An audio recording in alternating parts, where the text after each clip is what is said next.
Welcome back, everybody. Hey, thank you for showing up. It's getting there. You know, it's getting there. Now we got to do some of the stuff that you have to do internally in the car.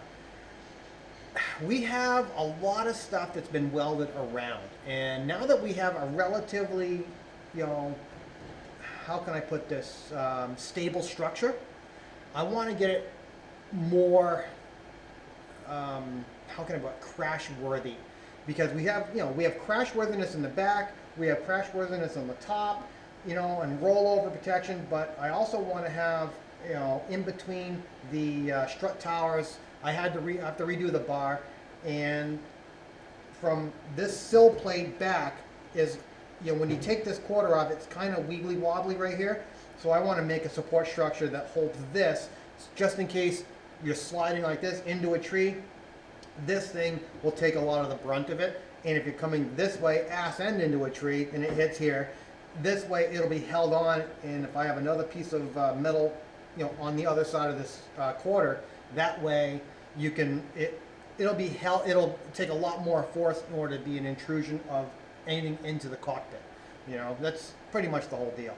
Now let's get the rear bulkhead off and put the fuel tank back in, then we'll get that stuff squared away, get to the sides, and just continue to get the stuff done. And also, I kind of want to do the rear bumper too.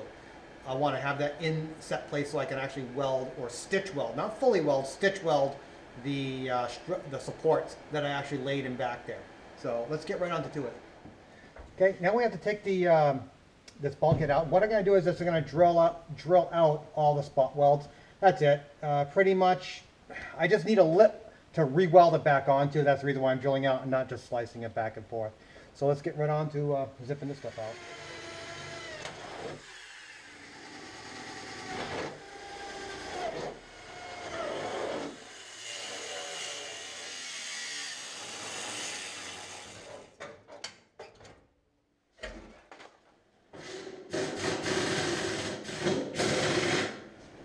Here's the tank that's all bolted in. As you can see, it hits right here. You know, if the thing was curved up and back down, it would have been fine, but I didn't have it, you know. And I assumed too much. So when you make an ass, when you assume, you make an ass out of you and me. So that's pretty much that. So let me show you what I'm going to use to tie in this sill, that sill, and also, because I got to weld up all this plates onto the strut towers. I might even have a corner that just goes up to the bar that I'm going to put here, only because I don't feel like cutting this off. Just being lazy. It's like, let's make it look like it's something cool even though it's a screw up. So let me grab the bar. I'm going to show you because I think it's kind of cool, and we'll just get it done. Yes, more recycling. And it's hillbilly recycling. All right. What this is the front tie bar that goes underneath the dashboard, that goes in between the A-pillars of a Subaru Legacy. You know, all the Subarus have this bar inside of them. And I believe it's for crash protection, so when you hit, you know, if someone hits you on the side, it won't ingress into the cabin. So I figured if Subaru believes to have this bar, that it's good enough for frontal occupant crash protection, I think it's good enough to save the fuel tank. Or just a bit of added protection to save the fuel tank in the back. Plus tie in the strut towers and so forth. What I got to do first is I got to cut all the mounts off, grind down the welds, and let's see what we got to play with.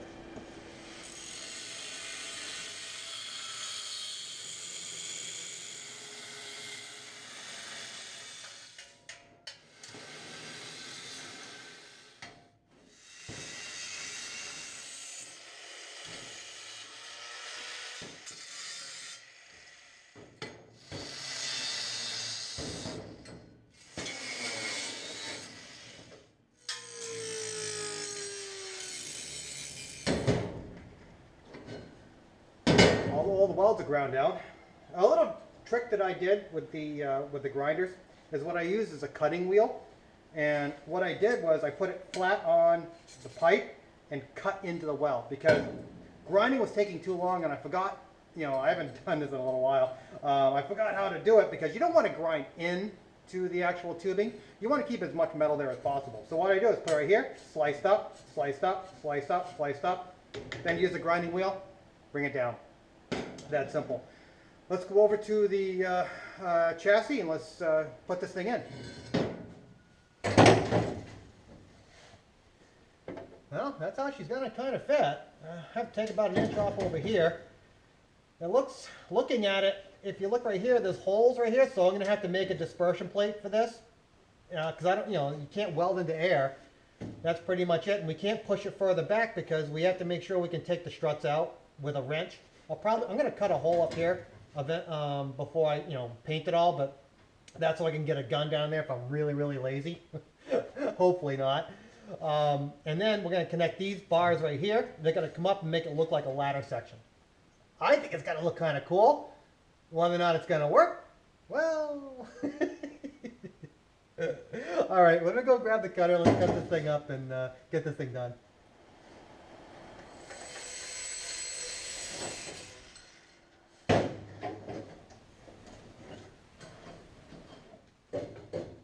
Here's the pipe right in here. I have to make the dispersion plates because that pipe is half, let me show you. Here's the tubing. As you can see, a quarter of it is in that hole. So that's why I have to make a dispersion plate. I'm not really sure if I'm going to make gussets down to here, but this all has to be trimmed and come down and everything tied in. This tube right here, if I can get the camera around, has to come up and hit there. I just have to make sure it's really clear of the fuel tank. That's the main thing. I don't even want it close. It should give it a lot of rigidity from here, between the strut towers after this is all sealed in.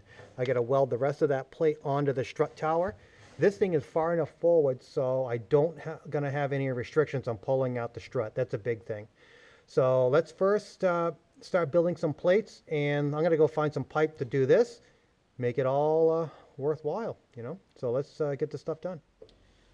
Here we got the pipe. We're concerned with the external diameter of the pipe, which is 2 1/4 inches. Now what we got to do is we have to add the 1/2 inch to the external portion of it. That goes into the boot or the trunk area, the package area. Then we got to do that 1/2 inch to get rid of the hole, another 1/2 inch, and that's 3 3/4 inches. So we're doing 3 3/4 inches in length. On the top, all we need is the 1/2 and the 1/2. So if it's 2 1/4 inches, 2 1/4 inches to be 3 1/4 inches top. We just have to cut out 2 plates, grind them up, throw them in there. Let's see what happens. Here we have our handy dandy seat base, or drafting table base that we're going to cut up. More scrap metal. It's all free. Gotta love it. What it is take a look at this. This goes right in between. It's 6 1/2 inches. So if I cut down these two and cut it right down the middle, we got our plate. No problem. Just have to go with a 3 3/4 in, cut it straight over, straight down. There we go. Then clean the metal up. No worries. So let me get onto that, and we'll be ready to go.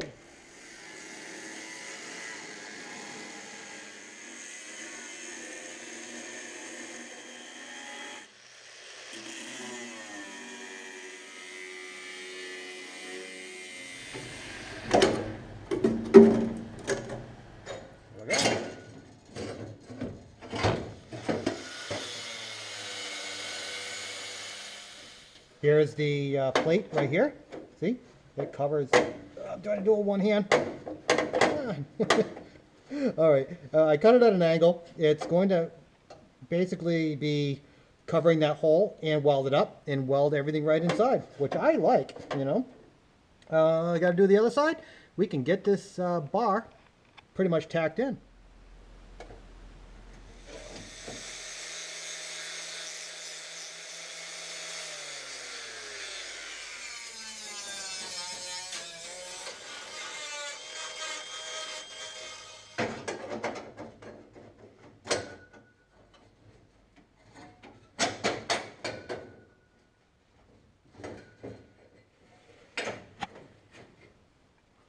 I think right there is how it's going to be. So it looks like we're going to tack it in. As you can see, I made this plate too high by about 1 centimeter, but you know what? You got to live with it. But I think if I can tack this right here, if I can pull it back out, I will, but I don't think I can. We'll just weld it in place. I'll pull this tabs up and weld it. But I think that position right there, it gives me some room right here, it gives me some room right over there. I think this is where we're gonna tack it. So let me go grab my welder and give it 2 good tacks on the side here, and then if it looks fairly decent, I'm just gonna weld it right in, and then we're gonna get this bar to this bar and concentrate on the sides after that.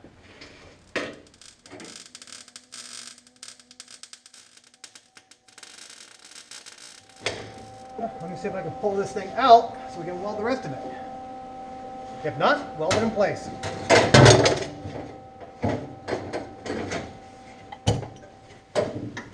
All right, let me weld the rest of this on the bench, and we'll stick it back in and weld it to the sides.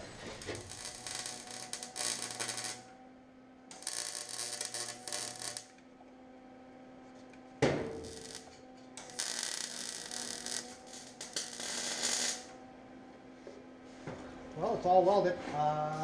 Let's wait for it to cool down just a tad, because I don't want to burn myself. And then we're going to put it in and weld it into the chassis.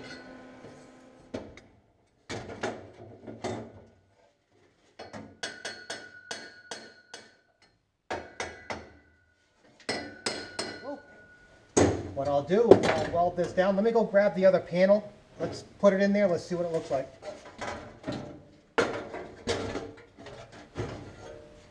Plenty of room, or I bring this over to here, get the seats in, and we'll all be all set.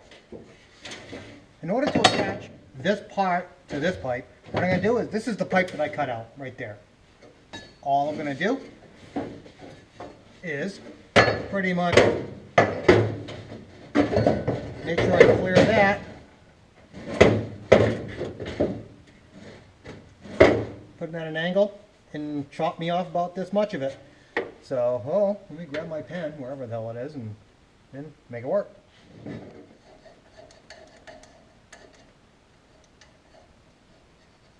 Somewhat like that. I gotta do a little bit of grinding afterwards, but I'll cut that and make sure, see it absolutely will clear the tank, no problem, and it'll go right in here. My own little piece of scaffolding.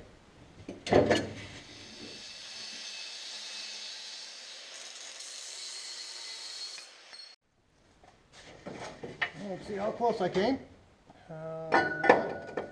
Not even.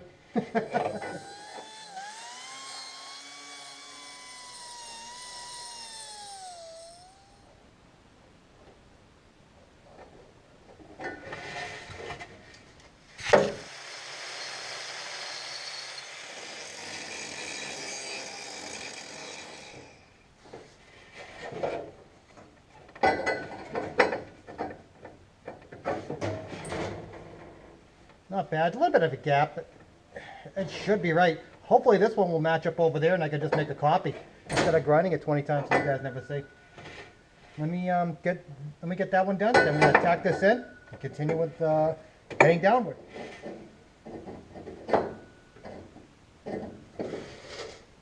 Close.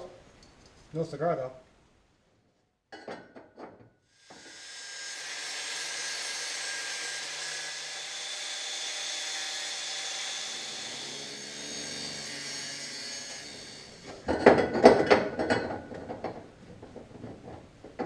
Well, 300th time to charm.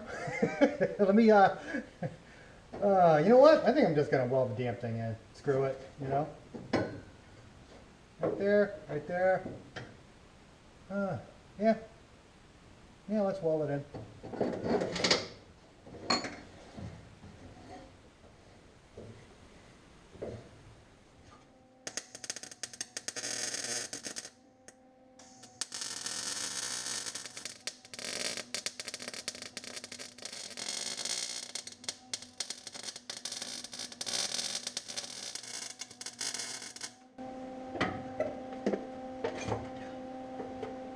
Nice and tacked in.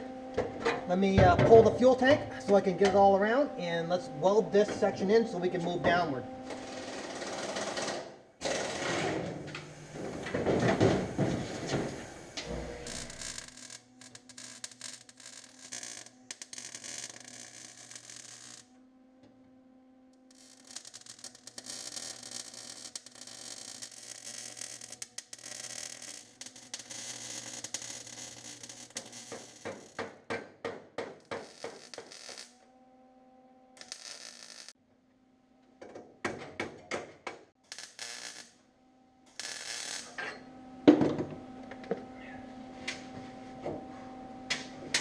Yeah, looks like it's done.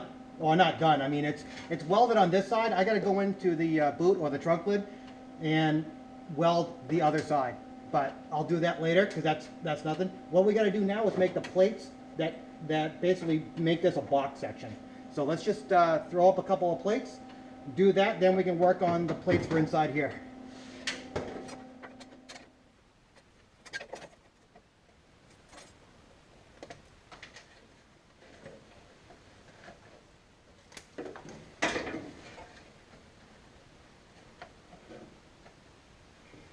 There's our box section. Let me go cut this out on the same metal and we have a completed side. Well, somewhat. Now, what we have here is we have the base from our 1970s drafting table. Good quality steel, really tough, been around for a long time. That's our computer or cardboard-aided design, CAD, cardboard-aided design. The thing that Bad Obsession Motorsports coined the phrase. I never heard anybody else say that except them.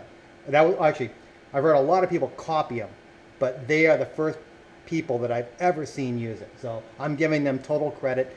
You know, they'll be in Wikipedia for that nomenclature.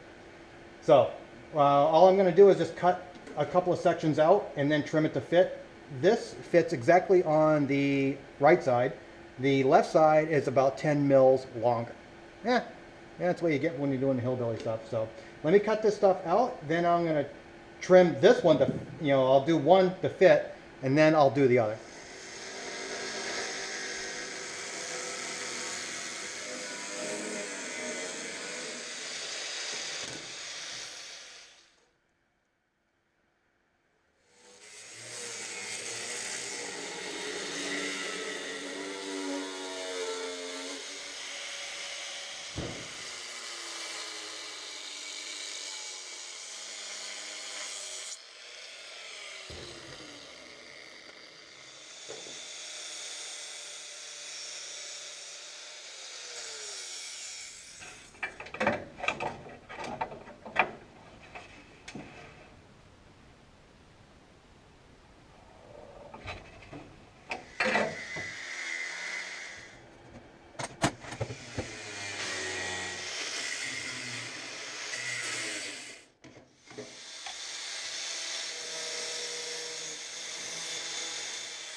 Well, now that it's tacked in, let's go downward. So I got to pull the quarters off and we're going to make more structure.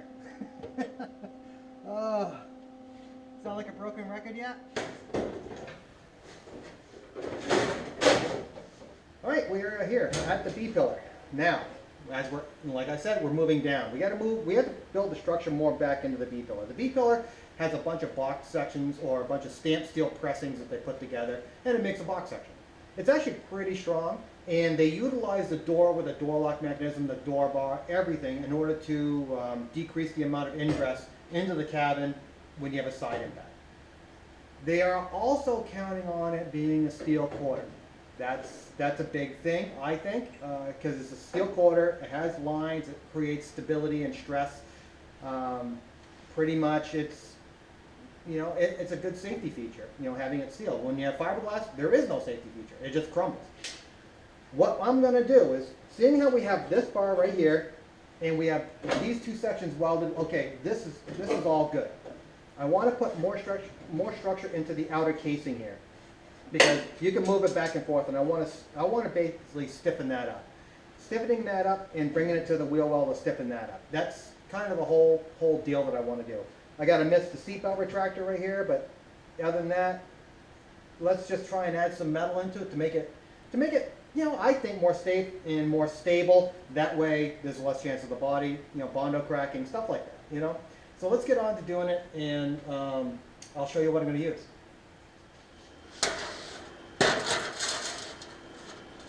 That's it, the B3 facade trunk lid, or boot lid, or whatever you want to call it, the inner structure of it. Well, if it was the inner structure of the boot lid, guess what? It'd be the inner structure of this. You're probably wondering, you know, looking at it going, how is that going to fit? Well, I don't know. I have no idea how it's going to fit. What I do know is it has a bunch of compound curves, and it has strengthening ribs and everything, you know, because it has the metal bent up and creates a stiffening structure. Now, the major thing is I gotta, you know, I want to cut this thing in half so I can sit there, put it up next to it, and say, oh, where is it going to be the most amount of efficient use of metal, and how can I trim it to make it look good? You know, well, you know, look good. I should be functional first, but then look good. But I think with all the compound curves and it'll create a stiffness onto the structure that is severely lacking right now. And that's when you also look at it going, you know, when rally cars have roll cages in them, and especially rally cars, they're meant to hit, you know, they're going into trees. And the whole thing with a roll cage is you can control the deformation of the chassis.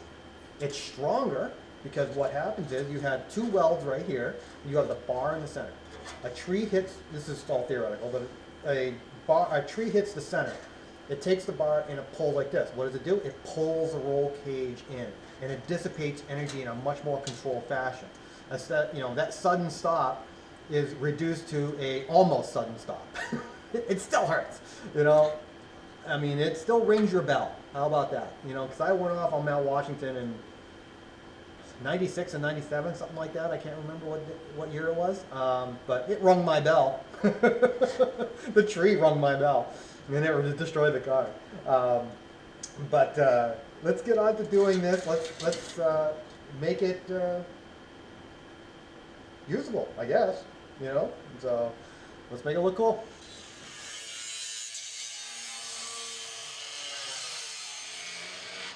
Okay, here's the inner metal section that I was going to use. Initial thought. You know, the reason why I did this is we have a curve right here. It'll curve to the wheel well. I'm sitting there going, all right, what's going to, nothing worked. No matter how I put it, there wasn't enough metal to make it support this right here.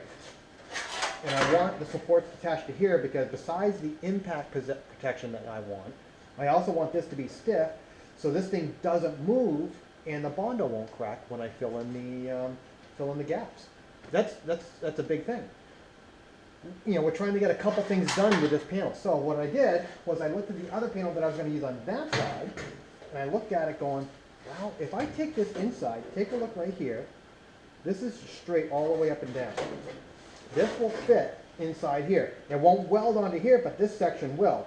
We also have a section down here that we need to patch because that is an empty spot where the fiberglass is going to be, and that's a weak point where it could crack or break or so forth. So if we put metal underneath it where we can bond the fiberglass to, it's that much stronger.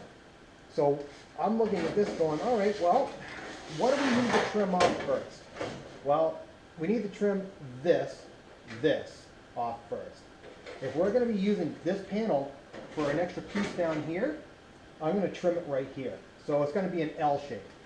Then we can somewhat put it in and figure out where we're going to cut this and cut this so we can lay it flat on the wheel well. That's how we can possibly get this done. So let me go cut this and we'll start trying to fit it up.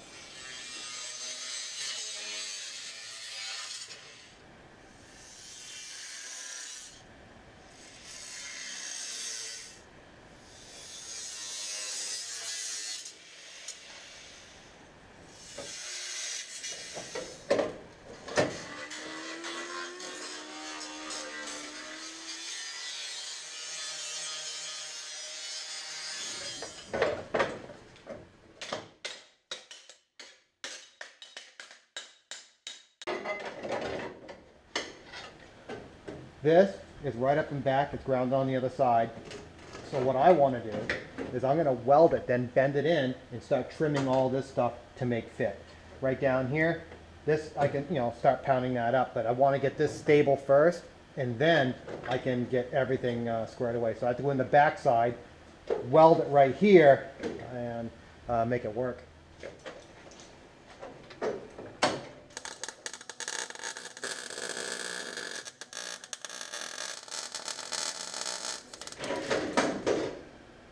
Here is the internal thing. This thing popped for the weld, but you have an internal brace. You have the internal brace here, from the B pillar back to the C pillar.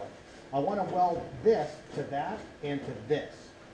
And I got plenty of meat right here to weld. Then I can pound it down and get it all set. This is completely set.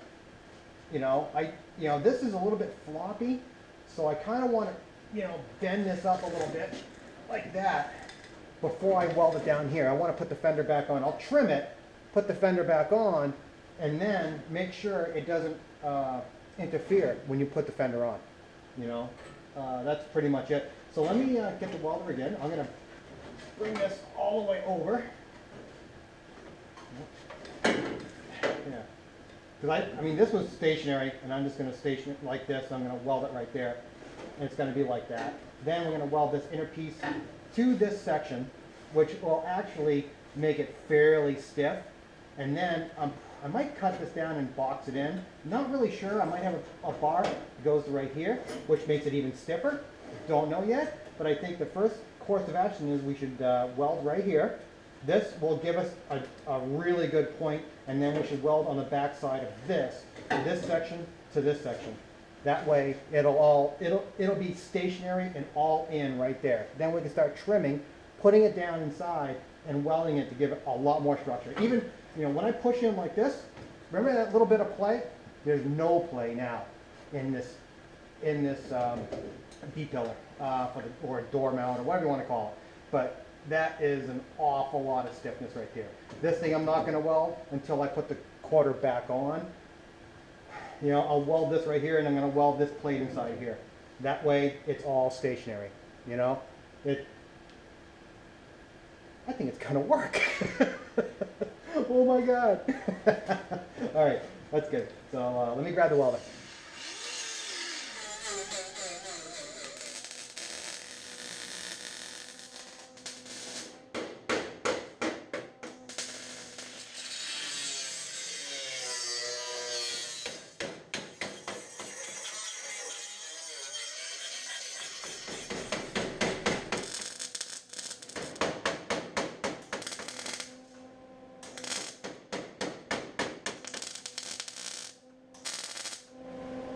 I think it looks pretty good.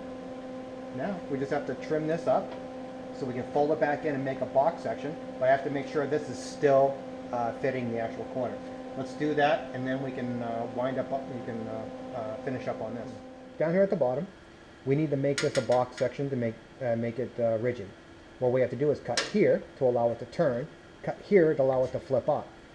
Then we're going to trim the metal, put it into this lower section right here of this whole assembly, and weld it all in. That makes an extremely stiff box section where we can manipulate. So let me go get the cutter and blast it out.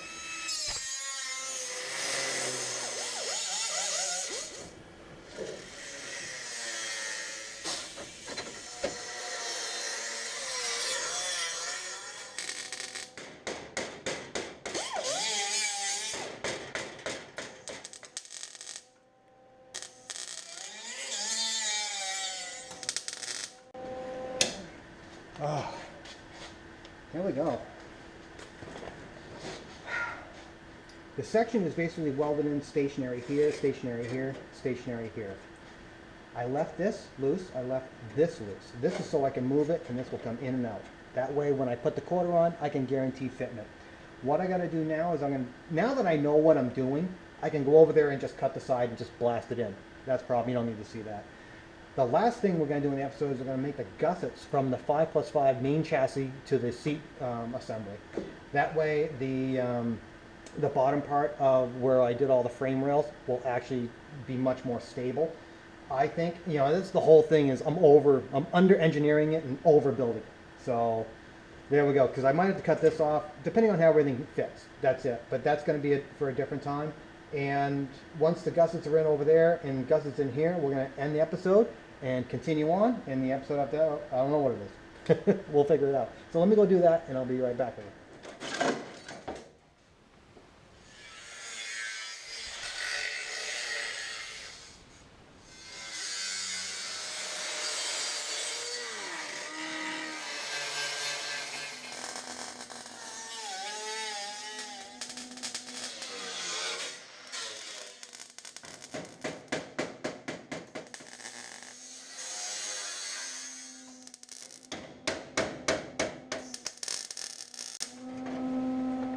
let's go over to the gussets for the lower pan to the upper pan. Basically, it's about as far as I can do it. Or to the upper seat situation, and we'll call the episode. So well, let's go over there and I'll show you what I'm going to do there. On to the final plating of this episode. Okay, what we're doing, remember with the frame rail from the 4000 Quattro, it basically was resistance welded into the chassis, and it came in through here, through the panels, through those panels that were welded together. What I did was I had this is from the 5+5, shortened it onto here. We have the, how can I put this, the frame rails that we made out of the Eurovan seat. We have one section that's on here, and one section that's actually into the other frame rail. I want this section to be as strong as possible. See, I was welding it right here, and I'm looking at it going, you know, that could possibly be a weak point. So what I'm going to do is I'm going to make a gusset from here to here. One of the things we have to make sure is we're not going to interfere with getting the seats out. We've got to know, we have to think ahead with there. This stuff is all going to be just filler plates. That's nothing. This is all filler plates right here. This is just all rough that I just threw in there. Then, you know, I did the underneath. Once I get this section, you know, this plate, gusset plate put in, I think all of the major thinking and work for the rear section to actually stay with the front section is going to be done. You're probably also wondering about this section up here, which was a plunge cut or a butt cut. Butt cut. What I'm going to do is I'm putting just some metal right here. I'm going to go like this, clean it on both sides. I'm not sure if I'm going to weld it underneath or on top first, because I'm going to weld the sides to make a joint, basically, and then I'm going to weld the center to fill it in. That's kind of what I want to do. Now that I already know what's going to go on there, I'm pretty happy with it. But this one, you know, I'm just going to make the gusset plate, and I'm going to weld it from underneath with another plate underneath, just to guarantee it doesn't move anywhere. So without further ado, wait, let me go get my, I got the wheel over there, and let's clean it up, and I'll show you what I'm going to make the gusset out of. Yep, we're using more drafting table parts. All right, this stuff is like, you know, 2 mil thick steel. It's really thick, you know. I mean, it's bridge building stuff, you know. It's not, but you know, humor me. What I'm going to do is we only need about a foot. You know, it's a 13 inches, you know, that we can fit the width, but you know, this is 12 inches and it'll be fine. And I'm going to keep a little bit of the ends so I can, you know, gusset them in, you know, into the sides, and have it like a ramp that goes down and just fill in the whole pocket. So we'll just cut this up, you know, with a little bit extra here and there, trim it to fit, and we'll be done.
I think it's tied in.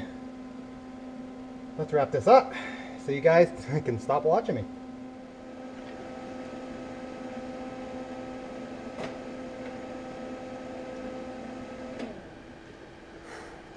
A lot of work. Big sense of accomplishment. I think, and now I can say the back half, or the top, bottom, and the front half of the Sport Quattro is officially together. It's tied in every single place that I want it to be tied in. I might have to do some other patches here and there, but as in structurally sound, all the plates needed to be built are built, and they're tacked in. They're not fully welded in. You know, like this thing has to be fully welded in, but you know, like the firewall in between that and the fuel tank and stuff like that. That's minor, because it's already built. You just put it in and weld it. That's nothing. But you know, it's a lot. It's a lot. Thank you very much for showing up. I mean, yeah, this is a long process, and I think probably half of the process, probably if not more, of the time involved in building this car has been thinking about how to build these plates. What am I going to use? How are we going to build this? How are we going to build that? How is this going to work? Is it going to work? You know, and this right now is at a point where it is fabricated. So we have a basic shop at this point. Yeah, we have to add plates and this and fully weld it. Yeah, that's part of the deal. But you know, all the other stuff is just minor square plates. And remember, you can do it. You know, hey, Will, you got your roadmap. Get going. All right. Well, you guys are fucking awesome, man. Thanks for sticking around. Appreciate it. Bunch of certifiable crazies if you want to do this, but it's rewarding. Thank you very much. I really appreciate it. You can do it. Nothing special. Just a recycling hillbilly up here in New Hampshire. So thank you very much. Have a great day.